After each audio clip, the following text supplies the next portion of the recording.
আল্লাহ পাক আজকে আপনাকে হয়তো 1 কোটি টাকা দিয়েছেন, কালকে আল্লাহ না করুক 1000 টাকার জন্য মানুষের কাছে হাত পাততে বাধ্য করতে পারেন আল্লাহ পাক। এমনও কিন্তু দিন আসতে পারে, দিন সবার সবসময় সমান থাকে না। আজকে আপনার কাছে 1 কোটি টাকা আছে, কিছু মনে হচ্ছে না, কালকে কে জানে আল্লাহ না করুক যে 1000 টাকা কারো কাছে চাইতে হচ্ছে, 1000 টাকার জন্য ঠেকে গেছেন, হতে পারে না? তো রিজিককে মানুষ তাজিম না করলে রিজিক দূরে চলে যায়। দুটো বিষয় খেয়াল রাখবেন, দুটো বিষয়। এক হচ্ছে মাঝে মাঝে মনের মধ্যে কিছু আমল করার ইচ্ছা আসে, আসে না? মনে হলো যে আচ্ছা একটু 10টা আয়াত পড়ি, মনে আসে না মাঝে মাঝে? এমন মনে হয় না?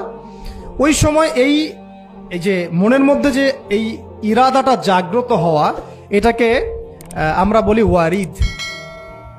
অন্য ভাষায় আপনি বলতে পারেন মেহমান। কি বলতে পারেন? এটা আল্লাহর পক্ষ থেকে আপনার কলবের মধ্যে মেহমান হিসেবে এসেছে। এখন আপনি যদি আমলটা করেন, সেই মেহমান বারবার আপনার কলবে আসবে। যদি আপনি ওই সময় আমলটা না করেন, মেহমান চলে যাবে, মেহমান অসম্মানিত হলে পরে আর আসবে না। একইভাবে রিজিক আল্লাহ পাক দিয়েছেন, এর তাজিম যদি করতে পারেন রিজিক বেশি আসবে। রিজিকের তাজিম সম্মান করতে না পারলে রিজিক আসবে না, বেশি কমে যাবে। উসমান রাদিয়াল্লাহু আনহু সবচেয়ে ধনী ছিলেন না? কেন জানেন? কেন? এটা কি জানেন কেন ধনী ছিলেন? একে তো তিনি প্রচুর দান সদকা করতেন, এটা তো আপনারা জানেনই। আরেকটা জিনিস অনেকে জানে না, তিনি উটের পিঠে বসেছিলেন, কিছু একটা খাচ্ছিলেন, এই 2-1টা দানা পড়ে গেছে নিচে। উটের পিঠ থেকে নেমেছেন, নেমে সেই দানা উঠিয়েছেন, পরিষ্কার করেছেন, ধুয়েছেন, আবার খেয়েছেন। তার এই 2-4টা দানার কোনো কিন্তু মানে পরোয়া না করলেও চলে, তার প্রচুর অর্থ সম্পদ আছে। এত অর্থ সম্পদ যে তাবুক যুদ্ধের দিন 30,000 সেনাবাহিনীর দায়িত্ব নিয়েছেন। 30,000 সেনাবাহিনীর দায়িত্ব নিয়েছেন। সেনাবাহিনী যাবে, থাকবে, খাবে, তাবু টাঙাবে, সব দায়িত্ব তার। 30,000 সেনাবাহিনীর দায়িত্ব নেওয়া কি চারটাখানি কথা? তো এই সাহাবী এই কয়েকটা খাবারের দানা উঠিয়ে খেলেন। নবী সাল্লাল্লাহু আলাইহি ওয়াসাল্লাম বলেছিলেন যে তোমাকে আল্লাহ পাক রিজিক বাড়িয়ে দিবেন না কেন? তুমি রিজিকের যে তাজিম, যে সম্মান তুমি করো, এর বদৌলতে আল্লাহ পাক তোমাকে বেহিসাব রিজিক দিবেন। দুইটা বিষয় খেয়াল রাখবো। আমলের মেহমান হৃদয়ের মধ্যে আসলে তাকে ফিরায় না দেওয়া, তাহলে সেই মেহমান কিন্তু আর আসবে না। মেহমানকে মূল্যায়ন করলে মেহমান বারবার আসবে ইনশাআল্লাহ। আর রিজিকের তাজিম না করলে রিজিক কিন্তু আপনার ঘরে বেশি বেশি আসবে না। এমনি তো হারামের যুগ, এমনি সুদের যুগ, এমনি ঘুষের যুগ। অলমোস্ট এভরি ফ্যামিলি সুদখোর এখন, অলমোস্ট এভরি ফ্যামিলি। মেয়েরা স্পেশালি যারা শাশুড়ি টাইপের, আপনারা মাইন্ড করেন না, তাদের সাইকোলজি যে এতই নিচে নেমে গেছে এখন যে আমার মেয়ে জাহান্নামে যায় যাক, হ্যাঁ আমার মেয়ে জাহান্নামে যায় যাক, সমস্যা নাই, দুনিয়াতে সে যেন ভালো থাকে। এটা কেন বললাম?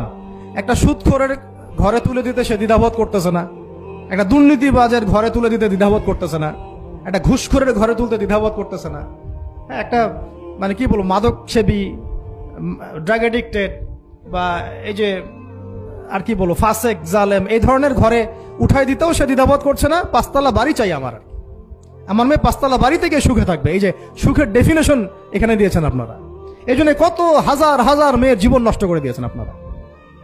আমার কথা মাইন্ড করে না, হাজার হাজার মেয়ের জীবন মায়েরা নষ্ট করে দিয়েছে, শুধুমাত্র মেয়েদের দুনিয়াবি সুখ এর সংজ্ঞাটা বুঝতে ভুল করার কারণে। এর নাম যদি সুখী হইতো, তাহলে অমুসলিমরা সুখী না কেন? পশ্চিমারা সুখী না কেন? ওরা আত্মহত্যা করে কেন? এভাবে মেয়েদের জীবন নষ্ট করেছেন। অথচ অল্প যদি হালাল রিজিকও হতো, আল্লাহ পাক তাকে বরকত দিতেন, সুখে থাকতো। তো আল্লাহ পাক আপনাদেরকে রিজিকের মূল্য বোঝার, তাজিম করার তৌফিক দান করেন, আমিন। অনেক ভিতরে ভিতরে চলে যাচ্ছে আমি, সময় আমাদের হাতে আরো শর্ট হয়ে আসতেছে। তো এখানে একটা কথা বলে দিব যে রিজিকের প্রসঙ্গ যেহেতু আসছে, যে হালাল খেতে হবে আমাদেরকে, হারামের দ্বারস্থ হওয়া যাবে না। আপনার স্বামী যদি হারাম খায়, আপনি স্বামীকে বুঝান, তাকে ওই চাকরি ছেড়ে দিতে আপনি উৎসাহিত করেন।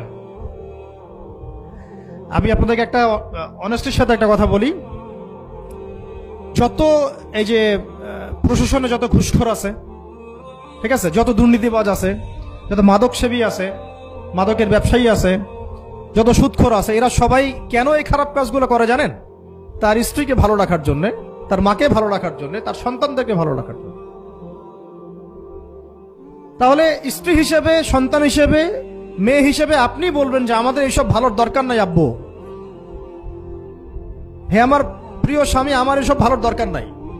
হে আমার ছেলে, আমার এসব ভালোর দরকার নাই, তুই হালাল পথে থাক, ওইখানে তুই আমাকে ডাল ভাত খাওয়া, আমি খুশি আছি। এইভাবে আপনারা তাদেরকে মোটিভেট করেন, দেখবেন সমাজে হারাম কমে গেছে ইনশাআল্লাহ। আর হারাম খাওয়া এই ছেলে মেয়েগুলোও কিন্তু মানুষ হবে না। হারাম খাওয়াতে ছেলে মেয়েগুলো রক্ত মাংস করে উঠছে, এরাও কিন্তু মানুষ হবে না। আল্লাহ পাক আমাদেরকে হালাল খাওয়ার তৌফিক দান করেন, এবং এই হালালের জন্য আপনাদের ভূমিকা অনেক বেশি।